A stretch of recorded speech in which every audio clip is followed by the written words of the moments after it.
بسم اللہ الرحمن الرحیم۔ السلام علیکم friends, welcome back to my channel traveling Omi. کیسے ہیں آپ سب لوگ؟ امید کرتا ہوں اللہ کے فضل و کرم سے آپ سب لوگ خیر و عافیت سے ہوں گے۔ آج سے پہلے میں کبھی شام غریباں کی محفل میں نہیں گیا تھا، مگر اس بار آپ دوستوں کو اس شام کی ویڈیو دکھانے کی غرض سے محفل میں گیا۔ اہل بیت اور اہل شیعہ شام غریبہ میدان کربلا کے بعد درپیش واقعات کو یاد کرتے ہوئے مناتے ہیں۔ عزاداری، سر پیٹنا، گریہ وزاری اور نوحہ پڑھتے ہیں۔ آج میں آپ کو اس ویڈیو میں شام غریبہ کے متعلق معلومات دینے کی کوشش کروں گا تاکہ آپ کو سمجھ آ جائے کہ اہل بیت اور اہل شیعہ شام غریبہ کیوں مناتے ہیں۔ ایک خاص بات آپ کو بتاتا چلوں کہ ان عملیات کا دین اسلام سے دور دور تک کوئی تعلق نہیں ہے۔ یہ ویڈیو آپ دوستوں کے لیے معلومات فراہم کرنے کے لیے بنائی جا رہی ہے۔ میرا مقصد کسی کی دل آزاری کرنا نہیں ہے۔ چلیے ویڈیو کی تفصیل کی جانب چلتے ہیں۔ شام غریباں ادبیات اور فارسی زبان کے مرثیے میں روز عاشورہ سورج غروب ہونے کے بعد اور اس رات کی سوگواری اور غم و الم کو کہتے ہیں۔ اس مجلس میں آل رسول صلی اللہ علیہ وآلہ وسلم پر عاشور کے دن تمام افراد کے شہید کیے جانے کے بعد خیام میں یزید لشکر کی جانب سے آگ لگانے، مال و اسباب لوٹنے کے بعد بچوں اور عورتوں کو قید کر کے ان پر ظلم و تشدد کے واقعات مصائب و الم کی صورت میں بیان کیے جاتے ہیں، جبکہ جو نوحے پڑھے جاتے ہیں وہ امام حسین علیہ السلام کے اہل بیت کی مصیبت اور واقعہ کربلا کے بعد بچوں اور اسیروں پر جو گزری اس بارے میں ہیں کہ اہل بیت نے عاشور کی اندھیری رات کربلا کے میدان میں شہداء کی لاشوں کے ساتھ کیسے گزاری۔ اس رات اور محرم کی دوسری راتوں کے درمیان بعض اور رسومات میں فرق یہ ہے کہ اس رات کو عزاداران تمام لائٹس بجھا کر صرف معمولی اجالے میں بیٹھ کر مصائب و غم بیان کرتے اور گریہ وزاری کرتے ہیں۔ شام غریبہ کے لفظی اور اصطلاحی معنی۔ لفظ غریب کا ایک معنی وطن سے دور ہونا ہے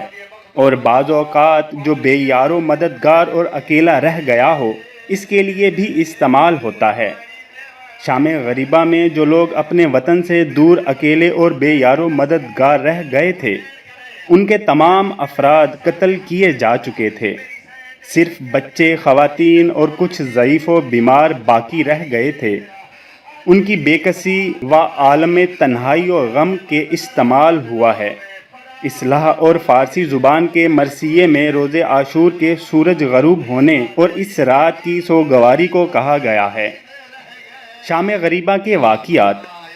دشمن کی 40,000 کی فوج نے عاشور کے سارا دن لشکر حسینی کے 72 افراد بشمول نواسۂ رسول امام حسین علیہ السلام کو شہید کر کے سورج غروب ہوتے ہی عورتوں اور بچوں کو خیمے سے باہر نکال دیا گیا اور خیموں کو آگ لگا دی۔ اس وقت مستورات فریاد کرتی رہیں اور اپنے پیاروں کی لاشوں کو دیکھ کر اپنے منہ پیٹتی رہیں۔ عمر بن سعد نے شام عاشورہ کو امام حسین علیہ السلام اور کربلا کے دوسرے شہداء کے سروں کو، جن کی تعداد 72 بتائی جاتی ہے، شمر، قیس بن اشعث اور عمرو بن حجاج اور عزرت بن قیس کے ہاتھوں ابن زیاد کے پاس بھیج دیا۔ عمر سعد اپنے لشکر کے ہمراہ اس رات کربلا میں ہی رکا رہا اور دوسرے دن ظہر کے قریب اپنے ساتھیوں کی لاشوں کو دفن کرنے کے بعد اہل بیت اور دوسرے بچے ہوئے افراد کو لے کر کوفہ کی جانب حرکت کی۔ قول کے مطابق محرم کی 11ویں رات، جسے شام غریبہ کہتے ہیں،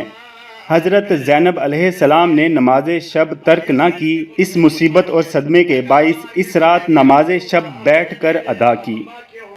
شام غریبہ کے سوگ کی تاریخ۔ زیارات کی کتاب میں عاشور کی اثر کے بارے میں زیارت موجود ہے، جس میں حضرت پیغمبر صلی اللہ علیہ وآلہ وسلم، امام علی علیہ السلام، حضرت فاطمہ اور امام حسین علیہ السلام یعنی جو عزادار تھے ان کی خدمت میں تسلیت غرض کرتے ہیں۔ شاید شام غریبہ منانے کی رسم بھی اسی زیارت کی وجہ سے شروع ہوئی ہو۔ شام غریبہ کے آداب و رسوم۔ شام غریباں تقریباً ایک مجلس کی طرح ہے، اس کے فرق کے ساتھ کہ اس مجلس میں چراغ روشن نہیں کیے جاتے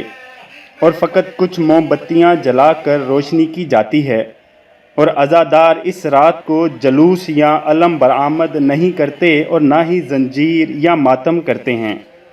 بلکہ پریشانی اور غم کی حالت میں مجلس برپا کرتے ہیں اور فقط گریہ و زاری اور مصائب و نوحہ کرتے ہیں، اور موضوع صرف 21 ہجری میں عاشور کی شام آل رسول کی مستورات، بچوں پر گزرنے والی قیامت کا ذکر ہوتا ہے۔ مجلس میں بتایا جاتا ہے کہ اہل بیت کی عورتوں اور بچوں نے یہ تاریخ اور بے پناہ رات کس طرح کربلا کے بیابان میں گزاری ہے۔ کربلا میں اس رات کو لیلۃ الوحشہ یعنی وحشت کی رات بھی کہتے ہیں، اور اس رات کو بچوں اور اسیروں کی یاد میں موم بتی جلاتے ہیں۔ پاکستان اور ہندوستان میں بھی یہ مجلس سورج غروب ہونے کے بعد منعقد ہوتی ہے، اور اس مجلس میں اہل عزادار اندھیرے میں اور زمین پر بیٹھتے اور گریہ و ماتم کرتے ہیں۔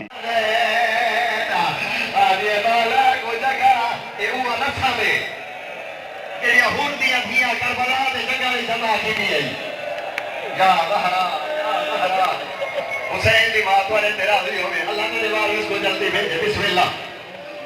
بی بی آدھی کون مکان بھر جائی آ گئی ہے، ہور دی روزہ بارے سے نالوں نکھری آدھی ہے، ہور دی ادھیاں بیانی آنا میری سین بیڑے، بی بی آدھی بیبیاں تیاری کرو، میں بھی غازی دی بھیڑا ایڈو مکان ٹر دی آنی ہے، واس مدینہ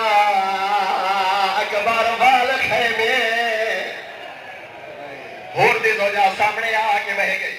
قدمہ تے ہاتھ لا کے آدھی علی دی تھی، مویا نال کوئی نہیں مر ویدا، آدھی مخدومہ پانی آدھی علی دی دی پانی دے آیا ہے، بے بے آدھی بھر جائی دسا کے ہور بیٹھ کرے کہ بات بھی بیٹھے ہو ساتھ دے ہاتھ ہوئے دونا میری سین دے کہ آدھی بھر جائی دسا کے دریا دا پانی ہے، آدھی بی بی فراد دا پانی ہے، رو کے آدھی مت نراز نہ ہوئے، فراد دا پانی ہے تو میں کوئی نہیں پیونا، آدھی عیدی مرد میرے تسے مریض رہ گئے، یا زہرا یا زہرا، یا میرا غریب امامت ہے، سجاد مولا وطن بسم اللہ، سجاد وطن پھوپی پانی پی،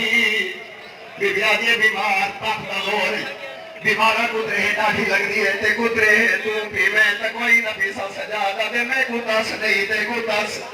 سیڑا دی رکھی کو اجائی کوئی پیاس ہو رہی ہے، پر میں نے نہیں پی دی میری انگلیاں تے درمیان دیکھ،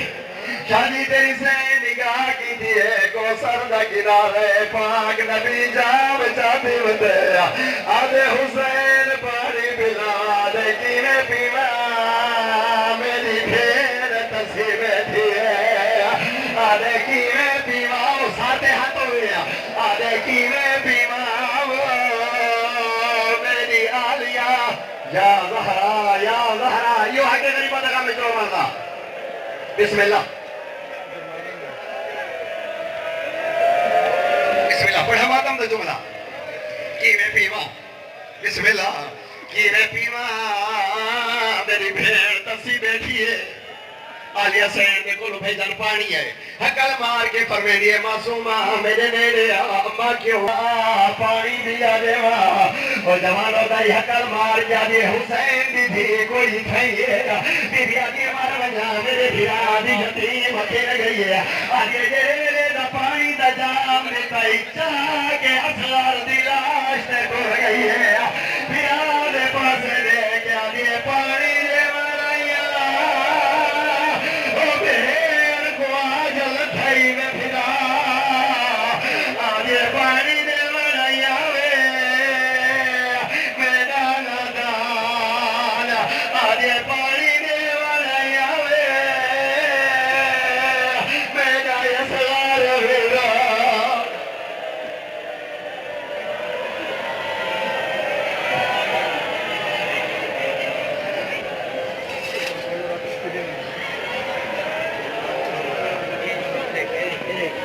چور چور چور یہ مارو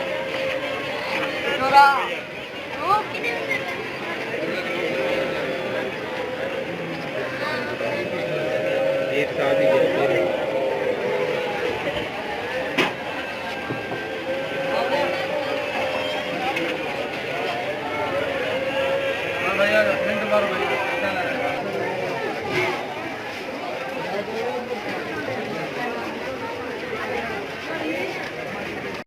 اگر آپ کو یہ ویڈیو اچھی لگی ہو تو اپنی رائے کا اظہار کمنٹس باکس میں ضرور کیجیے گا اور میرے چینل ٹریولنگ اومی کو سبسکرائب کرنا مت بھولیے گا۔ بہت شکریہ۔